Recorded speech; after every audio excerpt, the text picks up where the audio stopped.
Hey everyone, welcome to the Revenue Growth Architects podcast. It's Chrissy and Charlie here from CS2, and we have three great topics to talk about today. So we're going to get straight to it. The first one, it's not really a shocker, but we're going to be talking about AI. And one of the things that we notice is anytime we have like AI or AI tool, recently, all of you guys very much are interested in that content. And we probably won't talk about AI every single time or in all of our content, but definitely is top of mind for folks, which makes sense. If you go on LinkedIn, it's just everywhere, and it's infiltrating, the media and all of our lives. So, very top of mind. And it can also feel like you're always falling behind because there's a lot of, I don't know, I would put it almost a little bit of exaggeration on LinkedIn, I think, about how much people have automated away. And like, I think that's what I posted yesterday that I quite liked, because someone said something along the lines of, can you stop just renaming your workflows or automation as agents? Right? I think that's kind of funny because it's like everything's an agent now. Yeah. And not to get me wrong, I'm very bullish on AI and everything it could do for us, but I do think there's a lot out there that's a little bit sensationalized. Oh yeah. So yeah, we're Or trying. fake as Yeah, yeah. yeah. So it's tough to kind of separate the useful from the sensationalized content. Hopefully, we're trying to find that balance of just bringing to our listeners actually what we're seeing on the front lines with clients, what's working, what's not working, and like real life examples, and also some of the ways that you need to still focus on not just AI, right? Like there's still a lot in the world that isn't AI. So that's kind of what we're going to talk about in one of the sections today, right? Yeah, I love that you mentioned that. Like, I feel like also we see it with some of our clients with certain tools or just AI in general. They're always like, we need to do a demo of this or we need to look at that. And it's like, well, is that coming from a place of you're very much interested and you have a use case of efficient where you want to be more efficient or something like that? Or is it just this feeling of FOMO and falling behind? And I think if you dive into what people are really doing, it's still very new. It's people are still figuring it out. And if you think about how hard it is to get anything done and changed within the org, it's a very unique set of people that actually can dive deep practically into AI and use it in their day to day at their company. So that brings us to the topic though, because one thing that a lot of go-to-market folks, but just everyone in general, is like, how can I use AI to be more efficient? That's like the number one thing. We're being told that AI is going to steal all of our jobs. And so teams are thinking, well, how can I get the most out of AI? But the problem is, uh, you know, there's probably a lot of things that they could just do now in operations specifically too that could make them more efficient without AI at all. And so thought we wanted to talk about that with efficiency on everyone's mind. So yeah, so Charlie, what do you think? Like, what are some things that you think would be a better place to focus in terms of efficiency without using AI? Well, I just kind of find it hilarious, some of this stuff, because everyone's got the remit to use AI and everything they can to get more efficient. I think that's good, right? Like try and Yeah.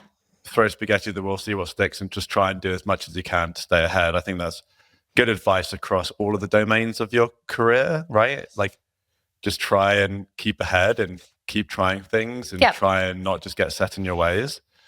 But what's kind of funny to me is that it's almost like everyone's forgotten that there's other ways to be efficient, and there's a lot of other it's not just AI that drives efficiency. It's kind of like that's the only like it's just like if there's a pie chart, it's like how to drive efficiency, this the whole thing is just like using AI. But it's like, no, like maybe a good amount of it is, but there's still so much of that pie chart that is filled up with all the stuff ops people have been doing forever, right? Like a lot of the point of operations is to drive efficiency, right? We're doing process and automation and workflows and standardized processes and templates and all of this stuff to try and make the marketing team more efficient, the sales team more efficient, the whole go-to-market more efficient.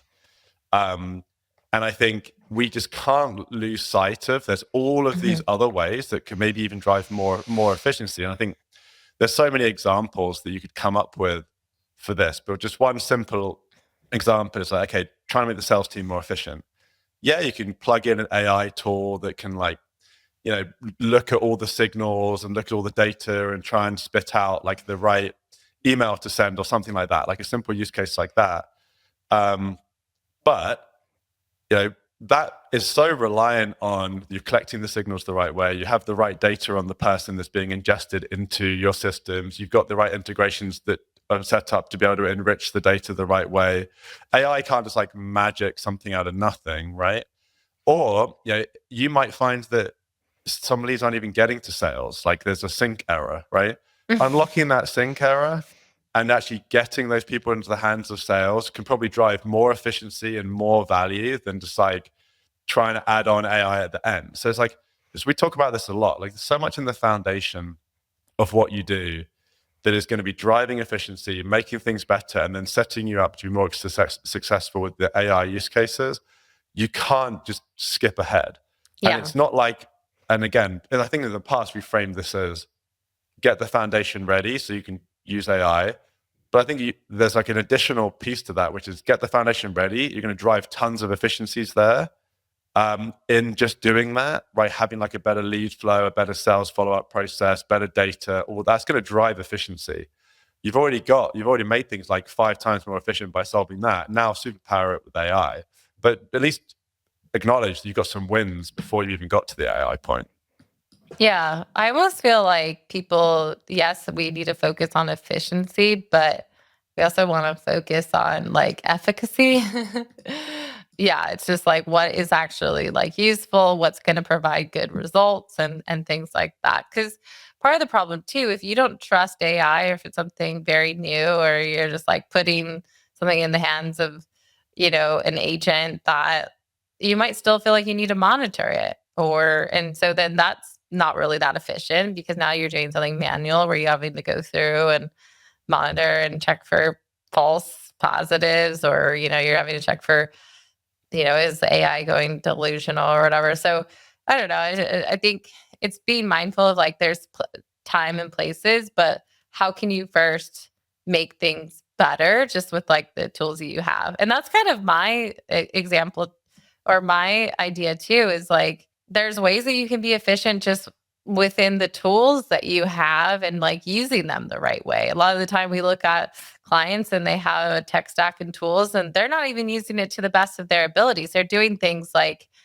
they have a CRM and a marketing automation platform that can 100% sync together efficiently if they wanted, but then they're doing these roundabout ways to like go bypass that or get people into this other system with this other tool. Blah, blah, blah. And it's just like, or manually importing people into a campaign in Salesforce because of XYZ thing that they just haven't spent the time to figure out. And by the way, what Chris is saying there is an actual example there. So like a client that I've been working with recently, one person was spending most of their week trying to load lists into Salesforce because they didn't have the HubSpot Salesforce integration set up and no processes in there. They had to like dedupe and find the right accounts to add the contacts into, scrub the list and do all of this data work. And that was taking up a ton of their time, like a senior person on the sales ops side. Now, we set up the HubSpot integration. We got some processes like set up now. So when you import a list, all we have to do is import the list. It's like scrubbing some of the data, making sure that it's ready to be able to get routed, all that kind of stuff, and then sync. That's completely saved tons of hours every single week for that person. AI didn't play into that whatsoever. So I think this is to my point. Let's not forget that you can save lots of expensive people hours by doing pretty simple things still for most companies that we're dealing with in like the startup to scale up B2B SaaS world. There's still a lot of room for growth and there's a lot of areas to improve. And yeah, don't like I've said many times, don't forget about AI. It's still important. Add AI use cases into the mix, but let's not forget about some of these more simple, more foundational things and how important they are to drive efficiency. There's not just one way to drive efficiency. Do you have any other can you think of another specific example? I know we talked about a few there. Do you have any more? I mean, one that comes to mind is around like sales prioritization, right? Mhm. Um, I think you could completely think that AI can prioritize the right people to go outbound to, or the right inbound, you know, ready to work leads and contacts that you should be following up on, like with a scoring model, and I just like plug AI in and it'll just figure it out for me. Now, maybe it can help you get there, like as like that end point. But there's a lot that you probably need to figure out before that around like your ICP, making sure you even have the data. So, like, say your ICP is financial services above a billion or whatever in revenue. Now, if every record that's coming into database doesn't have that data, and you haven't set up enrichment, and then your AI is just trying to figure out if this person's the right person to prioritize or not, it might have a bit of a harder job to be able to do that. But then also, even before you get there, right? Like right now, still, like to this day, so many companies are sending everything to sales. Someone sneezes on your website, send them to sales. And it's actually getting worse in this era of signals, where it's like It before it is used to getting be worse, yeah. have scoring, they've got to hit a certain threshold, and now send them to sales. Now, when it's signals, it's kind of given the permission to be like, okay, this person hasn't even engaged with me. They've got some kind of signal. Let's send them. And I think there's a lot of positive in that. But like anything, it can be But it's not really a completely abused. signal when you're just saying that they're all just doing a activity. It's like, well, then Or there's it could no be like, thought. yeah, but we show like the account's like, been acquired, or they've changed their job. There's all these other signals. So I think there are some good things in there, Yeah. but like anything, it can be abused. And like now we're just still sending everything to sales. And we did a survey. One of the clients that I'm a bit like closer working with, we surveyed their SDR team, and we're like, hey, how many of what you get is actually good? And the results were very interesting, because a lot of what they were getting was not very good and wasn't converting. And we could see that in the data, but it was good to hear it from the SDRs.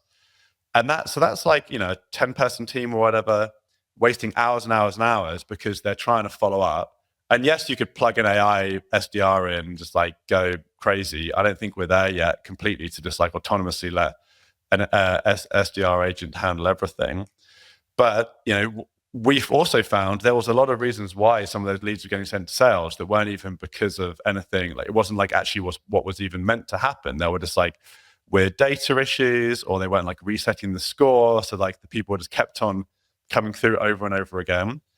So it's just like this other example of just like, okay, just the core up stuff that we've been focusing on for a long time can still provide a lot of value, save a lot of time, drive a lot of efficiency, get your data in a better place to then be able to leverage AI even better.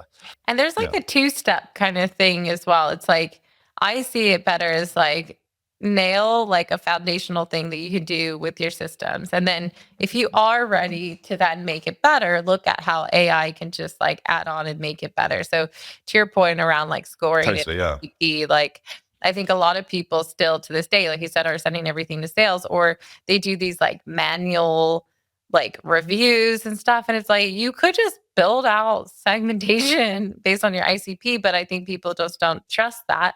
And then that makes it feel like, okay, well, or they just don't bother to do it. Maybe they don't have the ops support to do it. Well, that could be also a use case where maybe you even just use AI to help you figure out what titles you should include and things like that. Maybe you're not actually using like a AI tool to then go and find data that you don't have access to, tell you if they're in your persona. You can very much do that as well. You could do something like that with Clay and whatnot. But like you don't have to do that. And actually it'd be better to just start out with something useful and automated with the tool you have and then see how that works. And then if you still feel like you could do more and your segmentation is just not enough based on like the data you have, like go and look into another tool. But you have to remember that when you get a tool, when you have a process that involves a tool, like you need to have an owner for that. You need to have someone looking at it. You need to have someone own, you know, reviewing it and so forth. So do you have the resources where some of those other things where it's already a tool that your team knows and they can manage? like it might be worth just figuring out like how you can get the most out of that. And I don't want that to be like a closed way of thinking and say like don't try and push the boundaries. No, it just like focus on the core foundations first, and then if you are able to level up and you have the resources of people to do it, do it. I love that idea.